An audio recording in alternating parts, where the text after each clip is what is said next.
This is my small lawn, and it shouldn't take up much of my time, but it does, and it has since the minute I moved in. On day one last November, the grass was crazy overgrown, and so I bought for the first time in my life a mower and cut it, which was fine, but now summer is here, the grass needs cutting twice a week, and I just don't have time. I've got proper mowing to do. I don't have time to mess about. Enter the robot mower. I was not sure about this because the lawn is lumpy and bumpy and the grass is not golf course perfect and it's not even that big a space. This might well be overkill. Oh, and if it goes wrong, it's going to literally fall in the river. But it's a robot and that's cool, so worth the risk. So this thing cost £850, which is obviously a lot of money. But if it takes this job off the to-do list, it might just be worth it. And if it's really impressive, we might look at its big brother for a project the other side of the river. Now, if you're here for a breakdown of all the various components within the box, perhaps a comprehensive summary of what they do and where they go, you are in the wrong place. There are plenty of those videos already. Now, this is simply going to establish whether we think the ownership experience is worth the high price, and there is more to the ownership experience than the cardboard the thing arrived in. Oh, and if you think you need a tutorial on how to put things like the docking station together, no you don't. There's only 2 screws required and they even supply a screwdriver. If you can't figure it out, you probably won't be able to plug it in. Okay, step 1 done, built the docking station. Step 2 is to decide where to put the thing. Longer term, it's probably going to go around the back of the house, but for it to dock itself, it means it would have to come up onto the patio and there's a small step, which means I need to build a ramp. And right now I'm trying to make less work for myself, not more. So that's on hold, which means it's going to go in front of the pigsty. So this is our little pigsty. Later in the summer, we're going to be turning this into a sauna and cold plunge. Right now it's just a pigsty. In fact, we use it to hold the mower that we're now going to put up for sale. But it's got power, so putting it in front of it seems... We could even put it inside it. We don't want it inside, do we? That's stupid. So as I screwed the base plate down with these little gimmicky plastic ground anchor things and set the antenna up next to it, I realised that long term, building a small area of proper hard standing for this thing is going to be on the jobs list. But it's fine for now, so time to read and thoroughly comprehend the instructions. Right, so far so good. Installed the app on my phone, hooked the mower up to the app, hooked the antenna up to the app. Everything can see each other and these devices can see the house Wi-Fi, which is only because we installed one of our mesh Aero router boxes on the outside of the house when we first moved here. We've got no regular phone line here, we have no mobile phone signal here, we have no broadband internet or anything. The only internet we have comes from our Starlink signal. Everything going to plan. Then the battery on my phone died, so we're just waiting for that to charge up. Bad news is I went inside while the phone was charging and watched some YouTube tutorials on how to get these up and running, and they were so boring I fell asleep. Good news is when I woke up the phone was charged. So we're just going to wing it. To accurately align the task area with the actual lawn, please control the robot to the perimeter and initiate mapping. How? Right, there's 2 options. Method 1 is auto mapping for a lawn with a clear perimeter. We've got a pond and a river and loads of stonework everywhere, so we don't have a clear anything, let alone a perimeter. So we're going to use manual mapping. For optimal lawn coverage, please maintain a distance of 1.5 meters between yourself and the robot. After tapping, don't show again, this message will no longer appear. Dun, dun, dun, dun, dun. Is that Mission Impossible? The message will disappear. No? Right. Control the robot to drive along the perimeter for 1 circle. Got it. Despite how I'm making it look here, the process of getting this thing set up and communicating with it is all relatively straightforward if you read the instructions and pay attention to what your phone is telling you. Once you do know what you're doing, this Yuka Mini from Motion works like most of the non-perimeter wire robot mowers. You just guide it around the edge of your lawn in a complete lap so it can visualize the space it's working with. And that is relatively simple. Left, right, forwards and backwards appear as options on your handset and you just control it like you are playing a game on your phone. Now, I'm not a 14-year-old child, so I have little experience of playing games on my phone, so gave it to Jen. Right, this is the most high-risk part of the entire process. Jen is having a go at steering the robot. If you're not sure why that might be a high-risk process, just have to watch Jen try and steer the tractor.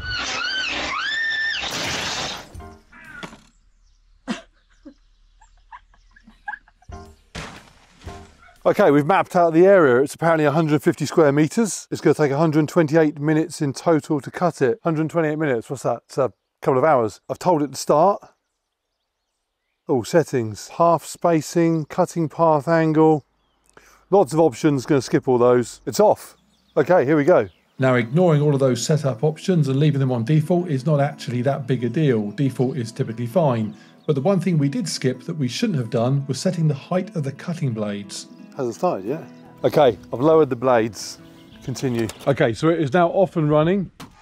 We've mapped out a no-go zone around this little bush down here. Apparently in a couple of hours it's going to be done, which seems remarkably quick given how slow it's going. I guess we wait and see. Now, it's important to add, the lawn here is not a fancy pants lawn. It is covered in weeds and bare patches, which we don't care about. It's just a nice patch of grass in front of the house. We just don't want the grass to be long and unmanageable. So it doesn't have a lot to do in terms of making the grass pristine, but it does have a few challenges to deal with here that are probably a bit unique to this lawn. For example, all of our borders are pretty much nothing more than stones stuck in the ground. Clearly, when people put them like this an awful long time ago, they weren't thinking about robot mowers. There's also lots of lumps and bumps. Let me find an example. There should be a lump of earth there. Now we can go around and level all these bits, I suppose, but right now they are in the way. And I suppose most inconveniently, the river's down here, and in places like this, if it wanders too far to the edge, it is going to literally fall in it. And that'd be real annoying. We are now going to leave it doing its thing so we can go grab some lunch. But first, we're going to see what the dogs think of him. Now, this had all the ingredients to go very badly, but actually seemed to go all right. We have two dogs, a Parson Russell Terrier called Nixon. Nixon regards anything that is not human but moving as potential prey. However, we have sheep and goats and chickens, so he has received clear instructions to stop trying to eat everything in sight, and that seems to have influenced his decision here to ignore the mower. Good boy. And then there is Lincoln. He regards anything human, but not his owners, as definite prey, but typically gets on quite well with the animals. Sort of. He either ignores them or likes to play with them. Unfortunately, he can play quite rough and routinely gets headbutted by the sheep who get fed up with him. Given the mower has no ability to headbutt him, certainly not in the default settings, we weren't sure how this would go. You're okay. Great news, it might yet drown, but it's not getting eaten. Or so we thought. Unfortunately, Lincoln has a very small number of brain cells and they rapidly become bored, so it didn't take him long to try and entice the mower to play. Because the mower didn't want to play, Lincoln decided to distract it from its work, which was actually quite successful. The problem is the mower has quite a clever obstacle avoidance technology built into it. And if it can see something in the way, it will try and shuffle around it. Here though, that meant it constantly swerving to avoid the stupid dog. Since this incident, we have turned the obstacle avoidance camera off, which means it now needs to physically bump into something before recognising it as being in the way. Whether you should do this yourself if you encounter the same problem really depends on whether you want to risk the mower giving your dog a haircut. Okay, it's done this area absolutely perfectly. It looks really good.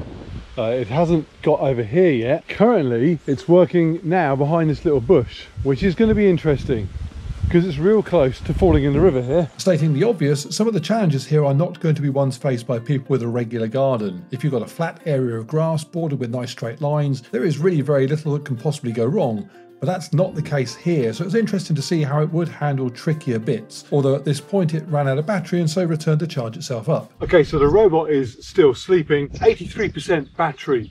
So I guess if left to its own devices, it would wake up soon and crack on. I've also discovered on the app that you can see exactly the passes it still needs to do. And as well as the main area over there, it does look like it's got quite a bit of work to still do down by the riverbank, which I'm really intrigued to see how it gets on with.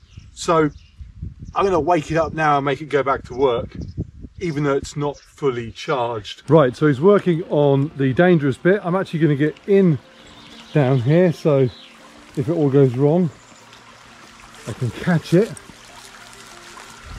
Oh, Nixon reckons he's got a better way down there. Go on then, buddy. Okay. Okay, everyone's here. Here we go.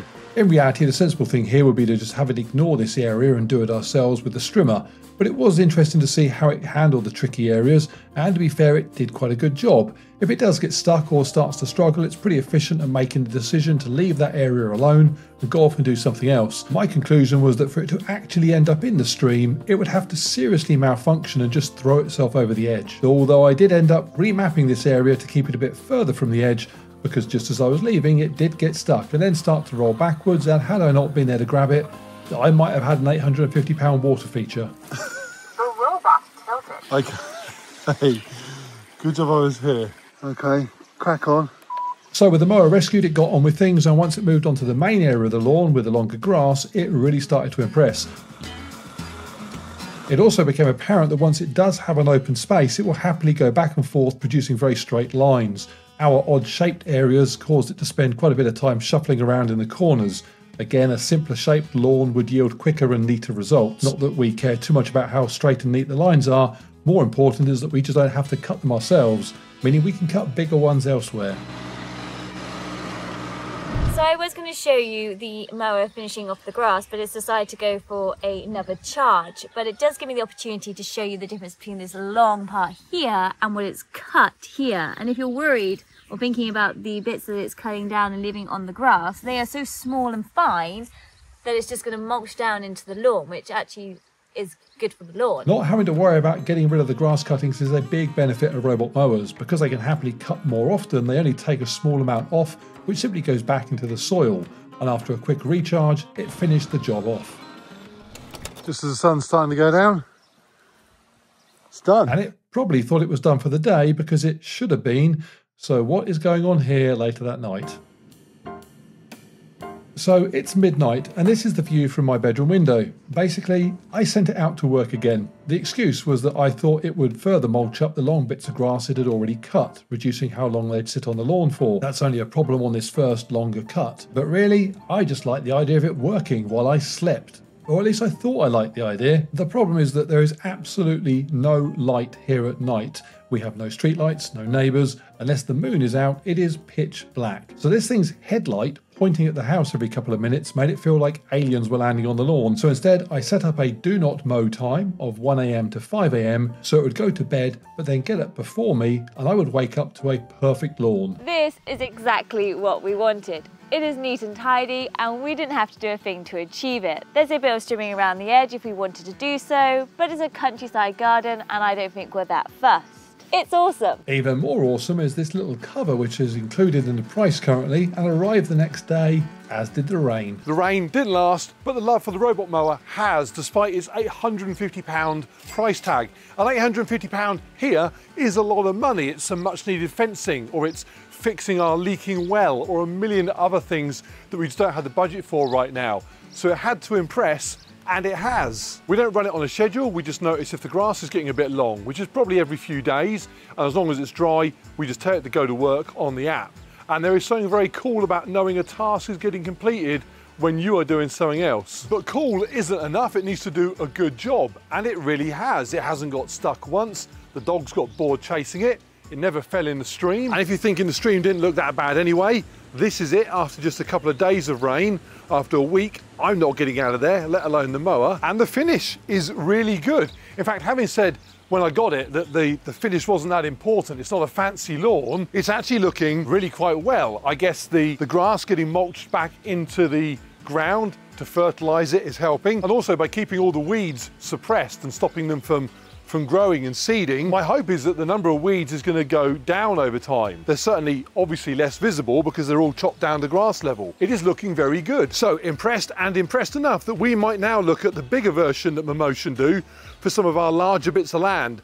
We've got a big problem on those with things like invasive plants taking over, stuff like Himalayan balsam. Be great to keep that cut back so it never gets a chance to seed, and we just can't cut it enough ourselves, especially when it rains, because even if the grass is dry, the ground is too soft for the tractor, just gets rutted up. But a lightweight mower, that could go out all the time. So little robots crawling all over the place, that is the plan. Very exciting. And talking of exciting, Jen has just ordered a sticker set for our little one to turn it into something that looks like a cow for £100. The well is still leaking and we don't always have water in the taps, But the robot's got fancy dress, so that's good.